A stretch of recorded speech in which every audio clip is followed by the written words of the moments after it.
ये है हमारी गैलेक्सी मिल्की वे। ये हमारे इस ब्रह्मांड का एक हिस्सा मात्र है। हमारी गैलेक्सी ना तो इस यूनिवर्स में देखी गई बाकी गैलेक्सी से ज्यादा छोटी है और ना ही ज्यादा बड़ी है। हमारा यूनिवर्स इतना अनोखा है कि यहाँ पर मिल्की वे से भी लाखों करोड़ों गुना बड़ी गैलेक्सीज पाई जाती हैं और इन सब के केंद्र में वो है जो इन जायंट गैलेक्सीज को चला रहा है, एक सुपरमैसिव ब्लैक होल, अंधकार के स्वामी जो इस अंतहीन ब्रह्मांड के सबसे बड़े रहस्यों में से एक हैं। जहां तक हम ब्लैक होल्स को जान पाए हैं, ये हम सब के लिए आकर्षण का केंद्र रहे हैं। सबसे रहस्यमयी और विशालता ऐसी कि इनकी ताकत का बखान करने की जरूरत ही न पड़े। ये ब्रह्मांडीय दानव जिन्हें अक्सर भयावह बताया जाता है, आकाश गंगाओं के केंद्र में छिपे रहते हैं। अकल्पनीय रूप से शक्तिशाली ये दानव हमें ब्रह्मांड के इतिहास में झांकने पर तब से दिखाई देते हैं जब से ये ब्रह्मांड अस्तित्व में है। वैज्ञानिकों को हाल ही में कुछ ऐसे सबूत मिले हैं जो ये बताते हैं कि ब्लैक होल्स हमारे शुरुआती यूनिवर्स में हमारी सोच से कहीं अधिक पहले से मौजूद थे। ये डिस्कवरी हमारी शुरुआती ब्रह्मांड की समझ को बदल सकती है। आखिरकार ये मिस्टीरियस ऑब्जेक्ट्स ब्रह्मांड के एकदम शुरुआत में क्या कर रहे थे, ये इतनी जल्दी कैसे बने और आखिरकार उस अर्ली यूनिवर्स में इनका एवोल्यूशन कैसे हुआ। एस्ट्रोनॉमर्स एक लंबे समय से अर्ली यूनिवर्स में क्वेज़ार्स की प्रेजेंस को लेकर उलझन में थे। शुरुआती ब्रह्मांड में क्वेज़ार्स के मिलने का मतलब है वहां सुपरमैसिव ब्लैक होल्स का मौजूद होना, और इस कंक्लूजन ने वैज्ञानिकों को और भी ज्यादा हैरान कर दिया। इन ऑब्जर्वेशंस की वजह से कई सवाल उठने लगे हैं। शुरुआती ब्रह्मांड जो अभी तक सिर्फ 1 अरब साल पुराना भी नहीं था, वहां सुपरमैसिव ब्लैक होल्स आखिर कैसे बन सकते हैं, जबकि उनके पास ग्रो करने और इवॉल्व करने का पर्याप्त समय ही नहीं था। तो क्या वो असाधारण रूप से मैसिव जायंट ही पैदा हुए थे, या फिर उन्होंने यूनिवर्स के नियमों को तोड़ते हुए बहुत तेजी से ग्रो करना सीख लिया था। द हबल स्पेस टेलीस्कोप के डेटा को यूज करके द एस्ट्रोफिजिकल जर्नल लेटर्स में एक स्टडी को पब्लिश किया गया है, और इस अध्ययन में ये खुलासा हुआ है कि शुरुआती ब्लैक होल्स कम चमकदार थे और अंधेरे से भरे ब्रह्मांड में ही बड़े हो रहे थे। वो अपनी इस खासियत की वजह से हमारी नजरों से अब तक बचते आए थे। ये आश्चर्यजनक खोज न केवल इस रहस्य को और भी ज्यादा गहरा करती है, बल्कि ब्लैक होल्स के फॉर्मेशन पर हमें कई नई इंफॉर्मेशन भी प्रोवाइड कर रही है। चलिए आज ब्लैक होल्स के एक सफर पर चलते हैं और देखते हैं कि शुरुआती यूनिवर्स में आखिर इन ब्लैक होल्स का फॉर्मेशन कैसे हो रहा था। जेम्स वेब स्पेस टेलीस्कोप ने ब्लैक होल्स के बारे में हमें क्या बताया है, उस पर भी हम एक नजर डालेंगे। तो इस ब्रह्मांड के रहस्यों से भरे एक रोमांचक सफर पर चलने के लिए तैयार हो जाइए। The mystery of early supermassive black holes. विज्ञान में ये अब तक की सबसे बड़ी रहस्यमयी पहेलियों में से एक है कि बिग बैंग के तुरंत बाद सुपरमैसिव ब्लैक होल्स आखिर कैसे अस्तित्व में आ गए। क्वेज़ार्स जो कि इस ब्रह्मांड की सबसे चमकदार ऑब्जेक्ट्स में से एक हैं, उन्हें जायंट ब्लैक होल से ही पावर मिलती है। इन क्वेज़ार्स को ही वैज्ञानिकों ने शुरुआती यूनिवर्स में मौजूद गैलेक्सीज में देखा, जब ब्रह्मांड की उम्र 1 अरब साल भी नहीं थी। अब ये ऑब्जेक्ट्स ऐसे हैं कि 1 अरब साल में इनका इतना ग्रो होना कि ये सुपरमैसिव ब्लैक होल्स बन जाएं और क्वेज़ार्स का निर्माण करें, पॉसिबल ही नहीं है। ये तो कुछ ऐसा हुआ कि मैं आपसे कहूँ कि क्या आपने 10 साल का बूढ़ा आदमी देखा है, तो आप कहोगे कि भाई 10 साल में पैदा होकर कोई बूढ़ा कैसे हो सकता है। सेम इसी केस को देखकर वैज्ञानिक भी उलझे हुए हैं। अगर उनके पास इतना कम समय था तो वो इतनी जल्दी इतने बड़े कैसे हो गए। ब्लैक होल्स की बात की जाए तो ये अपने आसपास की गैस, धूल और बाकी चीजों को निगलकर बड़े होते हैं। ये सारा मैटर ब्लैक होल्स के एक्रेजन डिस्क के एरिया में जाकर गिरता है और फिर वहां से धीरे धीरे ये ब्लैक होल में समाता चला जाता है। जैसे जैसे ये मैटर ब्लैक होल में गिरता है, ये उस एक्रेजन डिस्क में मौजूद बाकी मैटर से टकराता है, जिससे कि फ्रिक्शन की वजह से ये हीट अप हो जाता है, और इसी वजह से पूरी एक्रेजन डिस्क में मौजूद मैटर बहुत हाई टेम्परेचर पर चला जाता है, जिससे पूरी एक्रेजन डिस्क से इंटेंस रेडिएशन रिलीज होता है। ये रेडिएशन एक प्रेशर बैरियर क्रिएट करता है और ब्लैक होल के मैटर कंजप्शन पर एक लिमिट लग जाती है। जो कि डायरेक्टली ब्लैक होल की ग्रोथ को अफेक्ट करती है। इस लिमिट को देखते हुए वैज्ञानिक ये एक्सप्लेन नहीं कर पा रहे हैं कि आखिर उस समय इस लिमिट के होते हुए भी कम समय में ब्लैक होल्स इतने मैसिव आखिर कैसे हो गए थे। वैज्ञानिकों द्वारा दिए गए इसके दो पॉसिबल सॉल्यूशंस कुछ इस तरह से हैं। या तो ये जाइंट ब्लैक होल्स किसी स्टेलर मास ब्लैक होल से बने होंगे, जो कि एक मैसिव स्टार के अवशेष होते हैं जो बेहद जल्दी मर जाते हैं। उन्हें एक सुपरमैसिव ब्लैक होल की स्टेज तक पहुंचने में कम टाइम लगता है, लेकिन अगर ये प्रोसेस अगर थोड़ी सी तेज हो जाए तो ये एक दिए गए लिमिटेड टाइम में ग्रो हो सकते हैं। अब क्योंकि इनकी शुरुआत ही हमारे सूर्य से 1000 गुना भारी द्रव्यमान से होती है, इसीलिए इन्हें हैवी सीड्स भी कहा जाता है और इसी कारण से ये तेजी से बड़े आकार में पहुंच जाते हैं। लेकिन ये हैवी सीड्स आखिर आए कहां से? एक थियरी सजेस्ट करती है डार्क मैटर हेलोज को। ये एक इनविजिबल मैटर का बना हुआ स्ट्रक्चर है जो कि गैलेक्सीज को बांध कर रखता है। ये स्ट्रक्चर बहुत ज्यादा मात्रा में गैस क्लाउड्स को भी ट्रैप कर लेते हैं और ये उन क्लाउड्स को एक तारे में तब्दील नहीं होने देते। जब उन गैस क्लाउड से तारे नहीं बनते तो वो सीधा ब्लैक होल में कोलैप्स हो जाते हैं, जिससे कि एक बड़े हैवी सीड का निर्माण होता है। हालांकि प्रॉब्लम अभी भी है, सिर्फ कुछ ही डार्क मैटर हेलोज इतने बड़े पाए गए हैं कि वो डायरेक्ट ब्लैक होल कोलैप्स को ट्रिगर कर पाएं। इस तरह से बने ब्लैक होल्स शुरुआती यूनिवर्स में काफी कम मात्रा में पाए जाने चाहिए, क्योंकि उन्हें बनाने वाले डार्क मैटर हेलोज ही काफी रेयर थे। लेकिन हाल ही में सामने आई एक नई रिसर्च से ये पता चलता है कि शुरुआती ब्रह्मांड में हमें जितने ब्लैक होल्स देखने को मिले हैं वो हमारी कैलकुलेशन से काफी ज्यादा हैं और इस वजह से एस्ट्रोनॉमर्स अब ये मानने पर मजबूर हो गए हैं कि शुरुआती यूनिवर्स में कुछ बहुत ही मिस्टीरियस फोर्सेस काम कर रही थी, जिनकी वजह से हमारा आज का विज्ञान उन्हें समझ नहीं पा रहा है। अब ब्लैक होल्स हों और उनके साथ कोई मिस्ट्री न हो, ऐसा कैसे हो सकता है?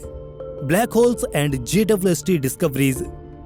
एडवांस टेक्नोलॉजी की वजह से अब एस्ट्रोनॉमर्स अर्ली यूनिवर्स में मौजूद गैलेक्सीज में छिपे हुए ब्लैक होल्स को भी खोज पा रहे हैं। पहले हम केवल उन चमकीले क्विज़ार्स को ही डिटेक्ट कर पाते थे क्योंकि वो बहुत ब्राइट होते हैं, लेकिन हाल ही में हबल स्पेस टेलीस्कोप की ऑब्जर्वेशन ने बहुत से कम चमकने वाले ब्लैक होल्स को भी खोज निकाला है, जो अब तक हमारी नजरों से छिपे रहे थे। वैज्ञानिकों ने गैलेक्सीज के 15 साल के ब्राइटनेस डेटा को मॉनिटर किया, जिससे कि वो यूनिवर्स में चुपचाप ग्रो हो रहे ब्लैक होल्स का अनुमान लगाने में भी सक्षम हो गए हैं। इस मेथड ने हमें एक नया डेटा दिया है, जिससे पता चलता है कि जितने ब्लैक होल्स को हम पहले मानकर चल रहे थे, असल में शुरुआती यूनिवर्स में उनकी संख्या कई गुना ज्यादा है। जेम्स वेब स्पेस टेलीस्कोप ने इस खोज को और आगे बढ़ाया है। अपनी एक्स्ट्रा ऑर्डिनरी सेंसिटिविटी और एडवांस स्पेक्ट्रोस्कोपिक कैपेबिलिटीज की बदौलत JWST ने अर्ली यूनिवर्स के फेंट ब्लैक होल्स का शिकार करना भी शुरू कर दिया है। ये उनकी एक्टिविटीज को क्लोजली मॉनिटर कर रहा है। ये टेलीस्कोप आकाशगंगाओं के भीतर छिपे ब्लैक होल्स की हल्की चमक को पकड़ने में भी सक्षम है। ये एस्ट्रोनॉमर्स को हेल्प करेगा हमारे कॉस्मोस के शुरुआती मॉडल्स को रिफाइन करने में।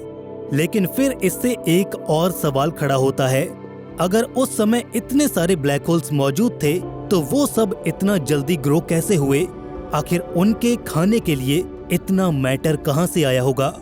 वैज्ञानिकों की माने तो इसका उत्तर छिपा हो सकता है मील टाइम वेरिएबिलिटी में। ब्लैक होल्स के अलग अलग समय पर खाने की आदतों में। तारों के विपरीत ब्लैक होल्स लगातार ग्रो नहीं करते, बल्कि वो अपने खाने के समय में एक गैप रखते हैं, वो ब्रेक लेते हैं, जिसकी वजह से ये अनुमान लगाना मुश्किल हो जाता है कि उनके साइज के बढ़ने का असली रेट आखिर क्या है। ब्लैक होल्स यहाँ पर भी हमें चकमा दे देते हैं। ये खोज इसलिए भी ग्राउंड ब्रेकिंग है क्योंकि ये हमारे पहले के मॉडल से कॉन्ट्राडिक्ट करती है, यानी कि ये हमारे बनाए गए मॉडल्स को गलत साबित करते हैं। वैज्ञानिक अब ये मानते हैं कि अब तक जो भी ब्लैक होल्स खोजे गए हैं, बेहद चमकीले क्वेज़ार से लेकर हाल ही में खोजे गए कम चमकीले ब्लैक होल्स तक, ये सब इतने ज्यादा हैं कि सभी डायरेक्ट कोलैप्स से नहीं बने होंगे। इससे पता चलता है कि जरूर उस समय में कुछ बेहद ही रहस्यमयी प्रक्रियाएं काम कर रही थीं, जो न केवल बड़े बल्कि भारी मात्रा में इन ब्लैक होल्स को बना रही थीं। आने वाले 5 सालों में जेम्स वेब स्पेस टेलीस्कोप इस कॉस्मिक पजल को सुलझाने में महत्वपूर्ण भूमिका निभाने वाला है। इसकी फेंट ब्लैक होल्स को देख सकने की क्षमता वैज्ञानिकों को पहले बने तारों को मरता देखने की भी ताकत देती है, और ये घटना हमें बता सकती है कि ब्लैक होल्स के शुरुआती सीड्स इतने भारी मात्रा में कहां से आए और यूनिवर्स ने आगे की यात्रा को कैसे संपन्न किया। The dark stars. Black hole formation की स्टैंडर्ड थियरीज के अलावा वैज्ञानिक अब और भी ज्यादा अजीबोगरीब आइडियाज को कंसिडर कर रहे हैं ताकि अर्ली यूनिवर्स के ब्लैक होल्स को किसी तरह से एक्सप्लेन किया जा सके, और इन्हीं अजीबोगरीब आइडियाज में से एक है डार्क स्टार्स का कॉन्सेप्ट। हालांकि डार्क स्टार्स पूरी तरह से हाइपोथेटिकल यानी काल्पनिक हैं। ये तारा तब बनता है जब गैस का एक बड़ा बादल ढहने लगता है, बिल्कुल वैसे ही जैसे एक नॉर्मल तारा बनता है। लेकिन जब उस नॉर्मल स्टार फॉर्मेशन में डार्क मैटर मौजूद होता है तो कुछ रहस्यमयी होता है। जैसे ही बादल में मौजूद गैस कॉन्ट्रैक्ट होती है यानी सिकुड़ती है, ये भारी मात्रा में डार्क मैटर पार्टिकल्स को कैप्चर कर लेती है, और ये पार्टिकल्स उस नॉर्मल बनने जा रहे स्टार के इंटरनल स्ट्रक्चर को इस तरह से मॉडिफाई कर देते हैं कि उसके केंद्र में न्यूक्लियर फ्यूजन की प्रोसेस रुक जाती है, जो कि तारों को चमक देती है। बिना फ्यूजन प्रोसेस के ये तारा किसी नॉर्मल तारे की तरह नहीं चमक पाता, लेकिन ये उन तारों की तुलना में बहुत लंबे समय तक जीता है और बहुत ही विशाल बन जाता है। और आखिरकार ये तारे अपने ही वजन के नीचे ढह जाते हैं और एक ब्लैक होल में बदल जाते हैं, जो किसी भी normal stellar mass black hole से कहीं ज्यादा बड़े होते हैं। सोचने वाली बात है कि अगर ये ऑब्जेक्ट्स हमारे अर्ली यूनिवर्स में मौजूद थीं, तो वो हमारे द्वारा देखे गए बहुत ज्यादा ब्लैक होल्स की ऑब्जर्वेशन को एक्सप्लेन कर सकते हैं। हालांकि डार्क स्टार्स आज भी हमारे लिए एक थियोरेटिकल कॉन्सेप्ट है, एक काल्पनिक अवधारणा है, लेकिन JWST जैसे बड़े टेलीस्कोप ऐसे तारों की एग्जिस्टेंस को साबित करने में एक अहम भूमिका निभा सकते हैं। उन शुरुआती तारों के कोलैप्स को अपने टेलीस्कोप से देखना हमें बता सकता है कि क्या डार्क स्टार्स ने अर्ली यूनिवर्स में ब्लैक होल फॉर्मेशन में कोई बड़ी भूमिका निभाई थी या फिर नहीं। ये थियरी ब्लैक होल्स के बारे में बढ़ते सवालों की लिस्ट में एक और रोमांचक संभावना जोड़ देती है। क्या ब्रह्मांड में कुछ ऐसी प्रक्रियाएं काम कर रही हैं जिन्हें हम पूरी तरह से समझ नहीं पाए हैं। Future of black hole research. भविष्य में ऐसी रोचक खोजों की संभावना बहुत ज्यादा है।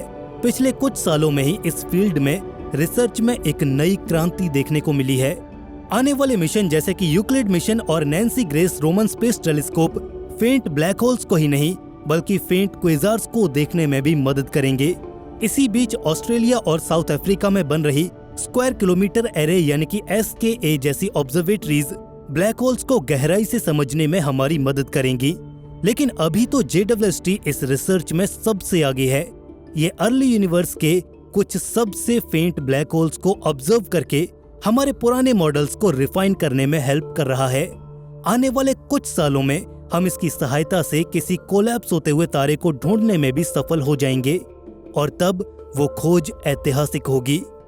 हम अपने ही इतिहास को जानने, उसे समझने का प्रयास कर रहे हैं, लेकिन शायद ब्रह्मांड है ही कुछ ऐसा कि जब भी हम इसकी उत्पत्ति को समझने के करीब जाते हैं, रास्ते में और नए सवाल हमारे सामने आ जाते हैं। यही वजह है कि इनकी एक काली डरावनी सूरत वैज्ञानिकों को हैरान और परेशान दोनों करती है।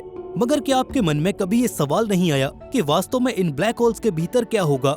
भला ब्लैक होल्स के इस नर्क द्वार के उस पार क्या है?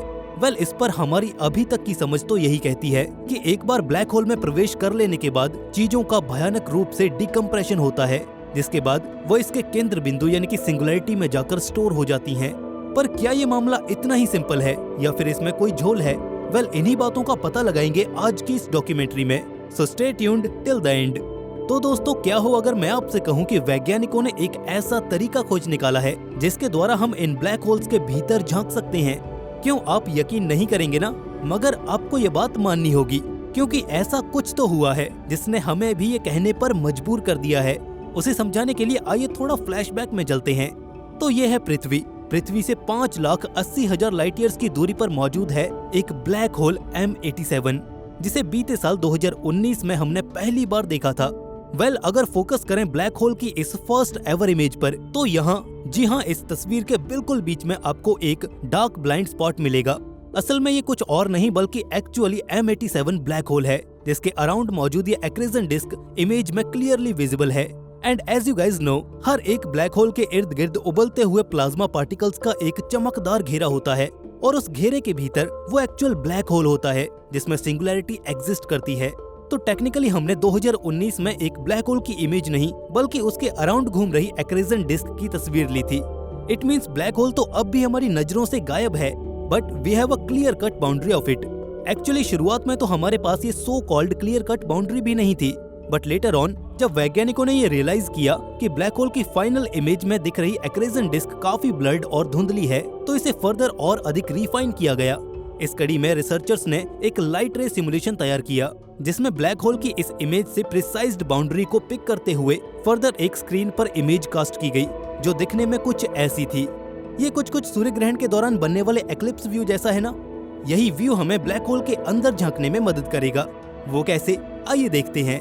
अमेरिका की कॉर्नेल यूनिवर्सिटी में इस टॉपिक पर गहनता से रिसर्च कर रहे वैज्ञानिकों के मुताबिक एक ब्लैक होल काफी रहस्यमयी होता है। ये देखने में जैसा लगता है एक्चुअल में वैसा नहीं होता। यानी कि ये जो ब्लैक होल आप देख रहे हैं वो एक्चुअल में महज एक ब्लैक होल नहीं है। असली ब्लैक होल तो केवल इतने से इलाके में है। इसके बाद दिख रहा ये बड़ा सा अंधेरा स्फीयर एक फोटोन रिंग है। ये specific area actual black hole के शैडो एरिया में एग्जिस्ट करता है। हालांकि ये ब्लैक होल तो नहीं है, बट स्टिल उसके जैसी ही कुछ प्रॉपर्टीज को पोजेस करता है। एग्जाम्पल के लिए ये एक डार्क जोन है। यहाँ लाइट के फोटोन पार्टिकल्स ट्रैप हो जाते हैं, जिसके बाद वो इसका चक्कर लगाने लगते हैं। इसे और बेहतर ढंग से समझने के लिए आप ब्लैक होल का ऑपरेशन साइकिल देखिए।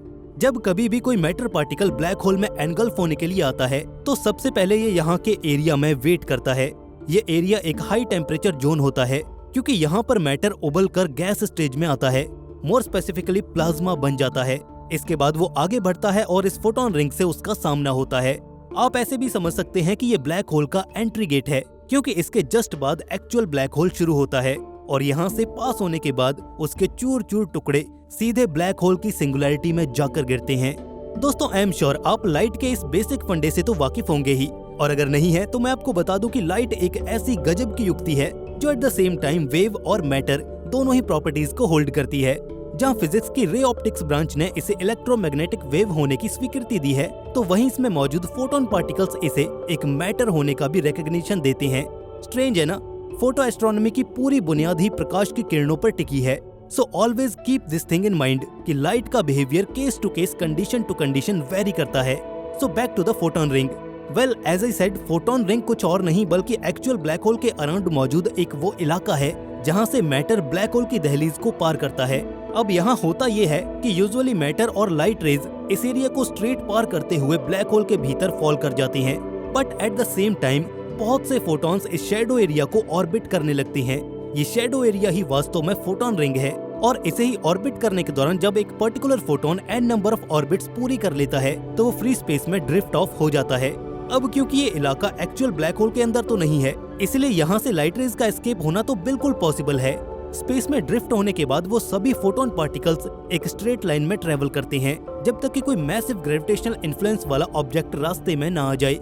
बट ऑब्वियसली जब इतने बड़े यूनिवर्स में फोटोन पार्टिकल्स ट्रेवल करेंगे तो कभी न कभी उनका एनकाउंटर किसी बड़ी गैलेक्सी से तो होगा ही।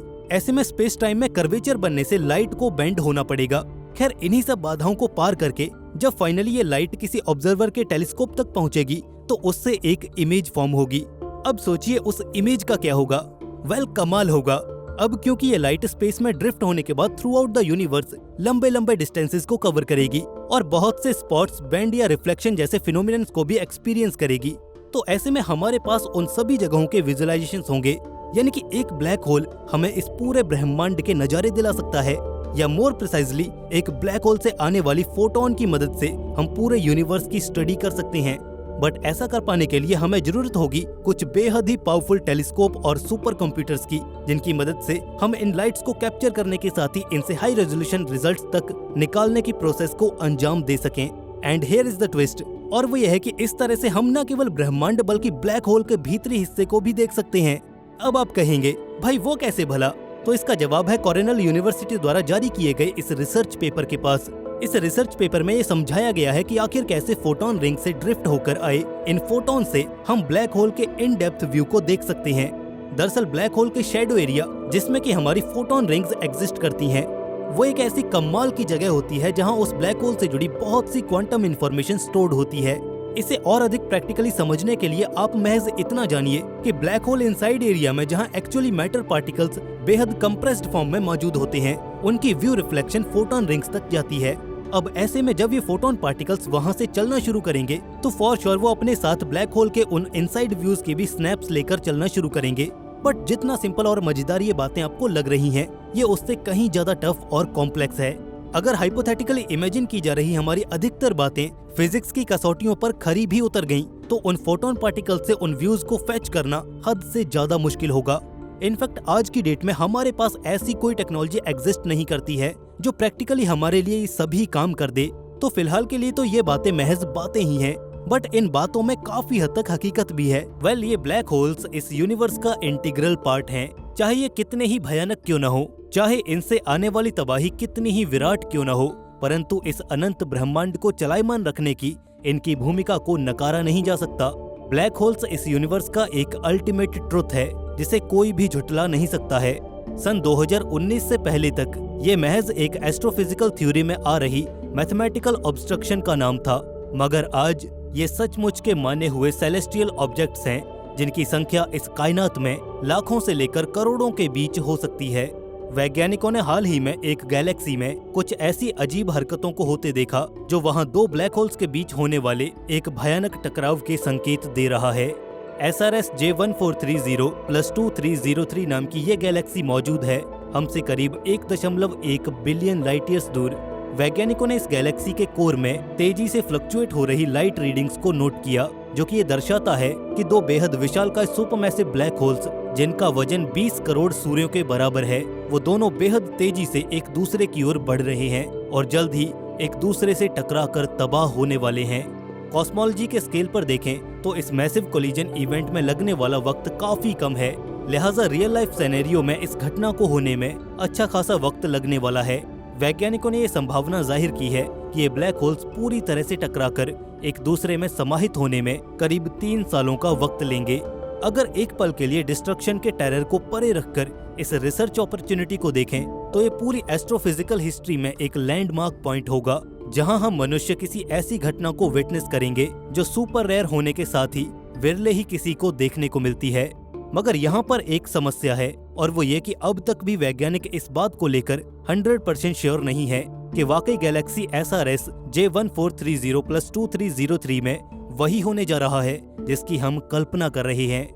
वैसे इस बारे में थोड़ा सा कंफ्यूजन जरूर है, मगर हमारी अब तक की समझ हमें यही बताती है कि हम सही दिशा में बढ़ रहे हैं। आज से कुछ सालों पहले सन 2015 में वैज्ञानिकों ने अंतरिक्ष में कुछ ऐसे छोटे ब्लैक होल्स को देखा था जो एक दूसरे से टकराने के बेहद करीब थे। इन ब्लैक होल्स के ऑब्जर्वेशन के दौरान कॉस्मिक कैटास्ट्रोफ का एक बेहद हैरान कर देने वाला पैटर्न हमारे सामने निकल कर आया। इसके चलते वैज्ञानिकों को स्पेस फैब्रिक में मौजूद इन मैसिव बॉडीज के बिहेवियरल चेंजेस और ग्रेविटेशनल वेव्स के एक्शन के बारे में बहुत कुछ जानने को मिला। ब्लैक होल से उत्पन्न होने वाली ग्रेविटेशनल डिस्टर्बेंसेस और वेव्स को स्टडी करने के लिए एक डेडिकेटेड ग्रेविटेशनल वेव ऑब्जर्वेटरी भी तैयार की गई है, जहां अब तक का सबसे मॉडर्न और advance gravitational wave detection instrument मौजूद है। बेशक किसी आम आदमी के लिए अंतरिक्ष में होने वाली इन विध्वंसक घटनाओं को देखना एक डरावना एहसास होगा, मगर ऐसे ऑब्जर्वेशंस में काम कर रहे रिसर्चर्स के लिए ये उनका पार्ट ऑफ द जॉब है। किसी भी मैसिव ब्लैक होल कोलिजन या इम्पैक्ट एक्सप्लोजन को विटनेस करना इन डिटेक्टर्स के लिए एब्सोल्यूट ट्रीट है, क्योंकि इसके बाद उन्हें उस इवेंट से जुड़ी वे सभी जानकारियां मिलती हैं जो उनके साइंटिफिक डेटाबेस को एनरिच करने में खासा मददगार साबित होती हैं। अगर एक वक्त के लिए हमारे तमाम ऑब्जर्वेशनल इंस्ट्रूमेंट्स वो वेव्स को डिटेक्ट करने में नाकाम साबित होते हैं जो इन टकरावों के कारण उत्पन्न हुई हैं, तो उस स्थिति में विजुअल स्टडी के लिए बहुत से फैक्ट्स को बाहर निकाल लिया जाता है। As I said earlier, space में लाइट का एक गजब का सिग्निफिकेंस होता है। स्पेशली रिसर्च के पर्सपेक्टिव से लाइट इज वेरी इंपॉर्टेंट, क्योंकि जब कभी भी ऐसे मैसिव इवेंट्स पेश आते हैं तो एक बड़ा एक्सप्लोजन क्रिएट होता है, जिससे रोशनी का एक बड़ा सा फव्वारा छूटता है और इसी रोशनी को जब हम अपने टेलीस्कोप्स में कैद करके उसके डेटा को रीड करते हैं और समझते हैं तो हमें मालूम पड़ता है कि एग्जैक्टली वहाँ पर क्या चल रहा है। पूरे इवेंट की फोटोमेट्रिकल इन्वेस्टिगेशन से हमें कोलिजन इम्पैक्ट और उन दोनों ऑब्जेक्ट्स के फिजिक्स से जुड़ी एक से बढ़कर एक मजेदार बातें पता चलती हैं।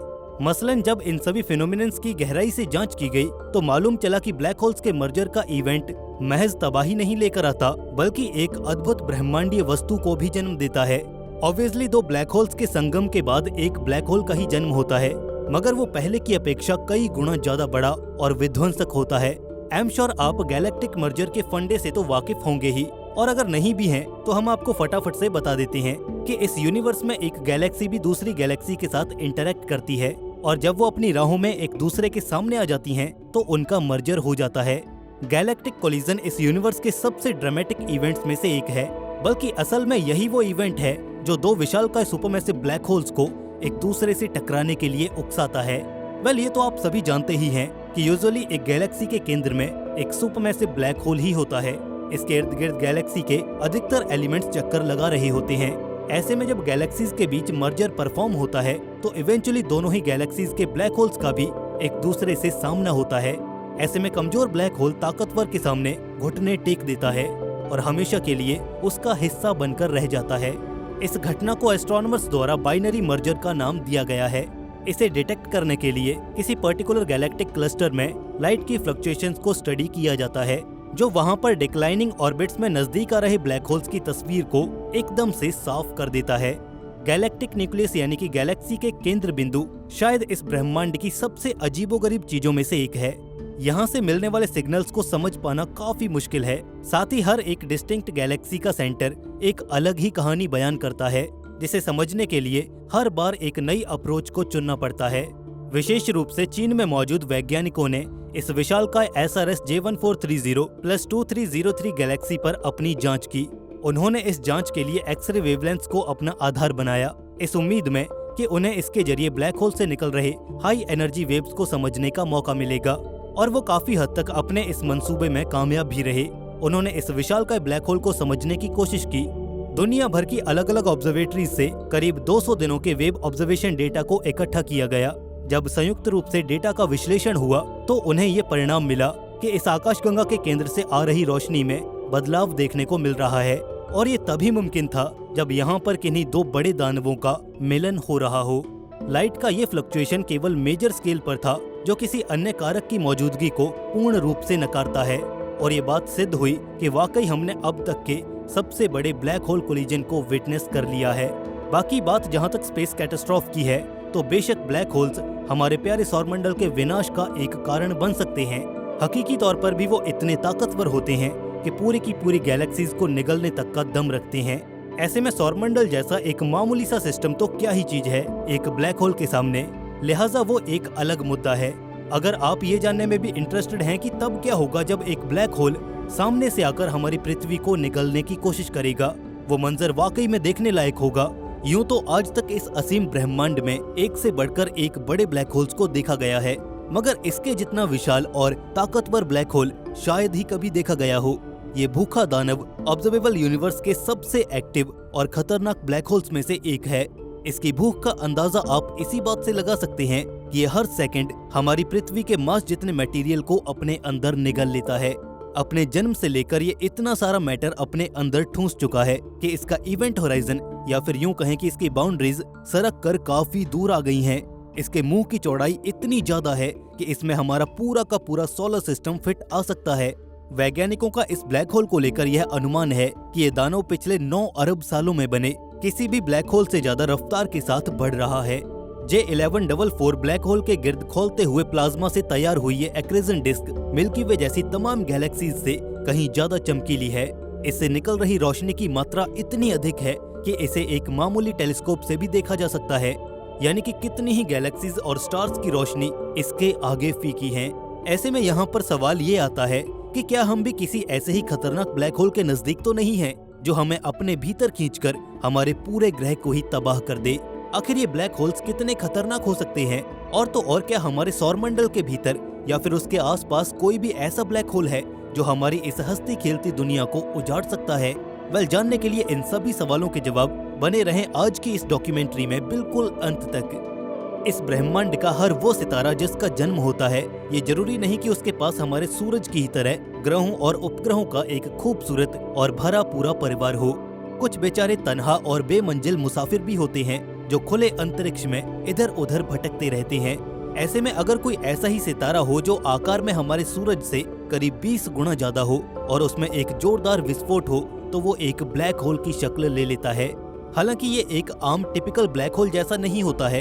इस ब्रह्मांड में हर एक चीज चलायमान है, यानी कि हर एक खगोलीय पिंड में हरकत है।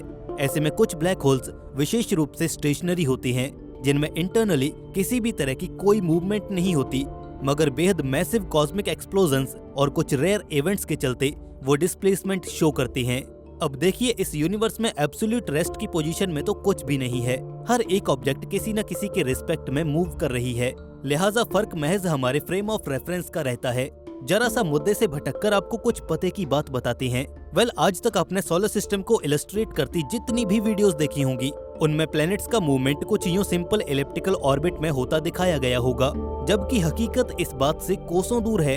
वास्तव में ये सभी प्लैनेट्स इस स्पाइरल पैटर्न को फॉलो करते हैं। अब चूंकि हमारा सूरज भी हमारी गैलेक्सी मिल्की वे के सेंटर में मौजूद सुपरमैसिव ब्लैक होल को ऑर्बिट कर रहा है, इसलिए सन और सभी प्लैनेट्स का रिलेटिव मोशन कुछ ऐसा देखने को मिलेगा। देखा आपने कैसे बस फ्रेम ऑफ रेफरेंस या सरल शब्दों में कहें तो नजरिए में फर्क ले आने से पूरा नजारा ही बदल जाता है। आइए अब सीधे मुद्दे पर आते हैं। रिसर्चर्स के अनुसार हमारी खुद की गैलेक्सी मिल्की वे में 10 करोड़ के करीब ऐसे ब्लैक होल्स हैं जो भूले बिछड़े मुसाफिर बने भटक रहे हैं और कभी भी किसी भी वक्त जाकर वो किसी भी सितारे से टकरा सकते हैं।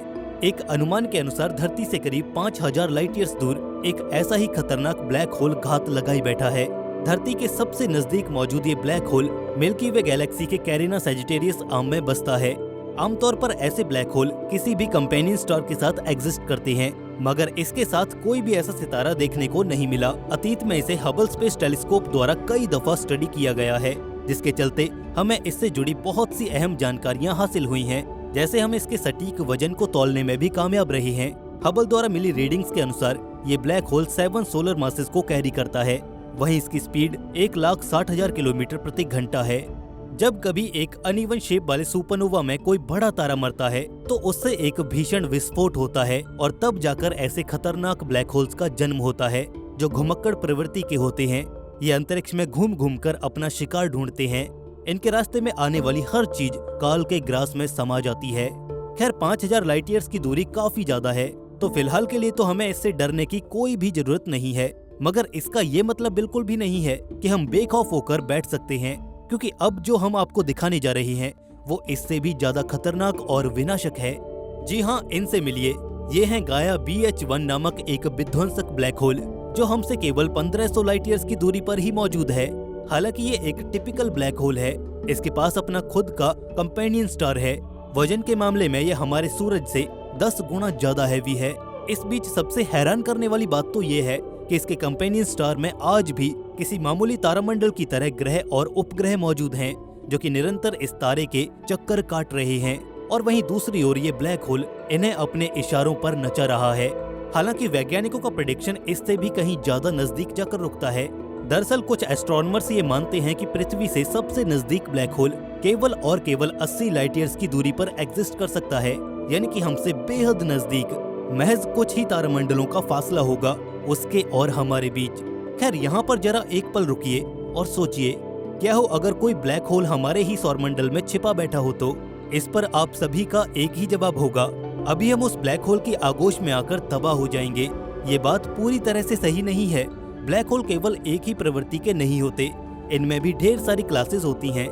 लिहाजा अगर हम ब्लैक होल को एक सोए हुए कमजोर ब्लैक होल के रूप में भी समझते हैं तो भी हमारी पृथ्वी पर मौजूद जीवन के तबाह होने की पूरी संभावना है। वास्तव में हम उस ब्लैक होल की एक्रेजन डिस्क में खोलते हुए प्लाज्मा की गर्मी से ही पिघल जाएंगे। ऐसा होने पर हमारे ग्रह का वायुमंडल पूर्ण रूप से तबाह हो जाएगा, साथ ही तत्काल रूप से यहाँ मौजूद सारा जीवन भी नष्ट हो जाएगा। इसके बाद आने वाले परिणाम वाकई देखने लायक होंगे।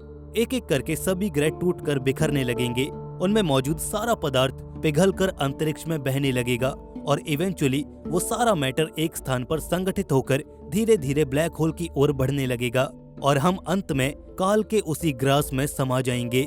लिहाजा ये कहानी एक सुखद मोड़ भी ले सकती है, लेकिन तब जब वो ब्लैक होल एक विध्वंसक दानव न होकर बल्कि एक छोटा सा प्राइमोर्डियल ब्लैक होल हो। अतीत में बिग बैंग के भीषण विस्फोट के बाद संपूर्ण ब्रह्मांड में विभिन्न मात्रा में पदार्थों का संचार हुआ। इस बीच जहाँ पर पदार्थ की मात्रा कम रही, वहाँ कुछ ऐसे विशेष क्षेत्र उत्पन्न हुए जिनमें गुरुत्वाकर्षण बल का जोर बहुत अधिक होने से कुछ छोटे ब्लैक होल्स का निर्माण हुआ, जिन्होंने धीरे धीरे करके अपने आसपास मौजूद मैटर को अपने भीतर खींचकर एकत्रित करना शुरू कर दिया और यहीं से इन प्राइमोर्डियल ब्लैक होल्स का जन्म होना शुरू हुआ। ये बात जानकर आप हैरान रह जाएंगे कि ये ब्लैक होल ब्रह्मांड की उत्पत्ति के दौर से मौजूद हैं और यही इस ब्रह्मांड में सबसे पुरानी वजूद रखने वाली चीजों में से एक हैं। इनका आकार एक बड़े तारे से लेकर आपकी आंखों के आकार के जितना हो सकता है। बहुत से खोजकर्ताओं का यहाँ पर ये मानना है कि हमारा पूरा ब्रह्मांड इन छोटे से प्राइमोर्डियल ब्लैक होल से भरा पड़ा है। खुद हमारे सौरमंडल में भी कई हजार तक की संख्या में छोटे ब्लैक होल्स होने की बातें कही जाती हैं। इन बातों में कितनी हकीकत है ये बता पाना तो काफी मुश्किल है, मगर इसका विज्ञान वाकई देखने लायक है। लिहाजा बात जहां तक हमारी पृथ्वी के इन ब्लैक होल से तबाह होने की है, तो इस विषय में हमें फिलहाल ज्यादा घबराने की जरूरत नहीं है, क्योंकि अभी तक अंजाम दिए गए सभी एस्ट्रोनॉमिकल सर्वेज में हम सेफ ही नजर आ रहे हैं। अभी तक भी धरती के निकट किसी ऐसे ब्लैक होल को ट्रेस नहीं किया गया है जो हमारे समस्त सौरमंडल को ही निगल जाए। और वैसे भी अनंत ब्रह्मांड में मौजूद ब्लैक होल्स हमारी सोच से कहीं ज्यादा परे हैं और उनका मूल सिद्धांत यही कहता है कि वो ब्रह्मांड में इधर उधर भटकने की बजाय अपने एक स्थान पर ही रहते हुए आसपास मौजूद हर एक चीज को अपने आगोश में ले लेते हैं और कुछ इसी ढंग से उनका जीवन चलता रहता है। लेकिन क्या आप ये जानने में इंटरेस्टेड हैं कि कयामत की उस रोज क्या होगा जब एक खतरनाक ब्लैक होल हमारी पृथ्वी के बेहद नजदीक आ पहुंचेगा और हमें अपने भीतर खींच लेगा? ब्लैक होल के हम तक पहुंचने से लेकर उसे हमें निगलने तक के 1 साल के भीतर क्या होगा? इन सभी इवेंट्स को सिलसिलेवार ढंग से जानना चाहते हैं तो नीचे कमेंट्स में बताइए। जल्दी आपके लिए इस पर एक शानदार डॉक्यूमेंट्री आ जाएगी। बाकी दोस्तों, अगर आपको आज की ये वीडियो अच्छी लगी तो इसे लाइक और दोस्तों में शेयर करना ना भूलें। साथ ही अगर आप डॉक्यूमेंट्री लाइब्रेरी पर नए हैं तो सब्सक्राइब करके बेल नोटिफिकेशन को इनेबल कर लें, ताकि एस्ट्रोनॉमी और स्पेस साइंस की वीडियोस आप पा सकें सबसे पहले। दोस्तों, मिलते हैं ऐसी एक और नई इन्फॉर्मेटिव वीडियो के साथ। तब तक के लिए स्टे क्यूरियस, बी हैप्पी, नमस्कार।